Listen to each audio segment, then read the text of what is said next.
சபாநாயகர் மீதான நம்பிக்கையில்லா தீர்மானத்தின் மீது சட்டப்பேரவையில் நடைபெற்ற வாக்கெடுப்பில் சில கட்சி உறுப்பினர்கள் பங்கேற்கவில்லை. குறிப்பாக பாமக உறுப்பினர்கள் 5 பேர், பாஜக உறுப்பினர்கள் 4 பேர் பங்கேற்கவில்லை. அதேபோல் அதிமுக எம்எல்ஏக்கள் அமுல் கந்தசாமி, இசக்கி சுப்பையா, தனபால் ஆகியோரும், திமுக எம்எல்ஏக்கள் வசந்தம் கார்த்திகேயன், லால்குடி சவுந்தரபாண்டியன் மற்றும் அமைச்சர் காந்தி ஆகியோரும் வாக்கெடுப்பில் கலந்து கொள்ளவில்லை என தகவல் வெளியாகியுள்ளது. அதிமுக கொண்டு வந்த நம்பிக்கையில்லா தீர்மானம் தோல்வி அடைந்ததால் சபாநாயகர் இருக்கையில் அப்பாவு மீண்டும் அமர்ந்தார்.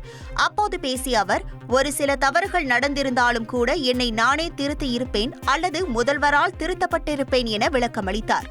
தொடர்ந்து பேசிய சபாநாயகர் அப்பாவு, அதிமுக ஆட்சியில் இருந்தபோது 30க்கும் மேற்பட்ட துறைகளின் மானிய கோரிக்கைகளை ஒரே நாளில் நடத்தியதாக தெரிவித்தார்.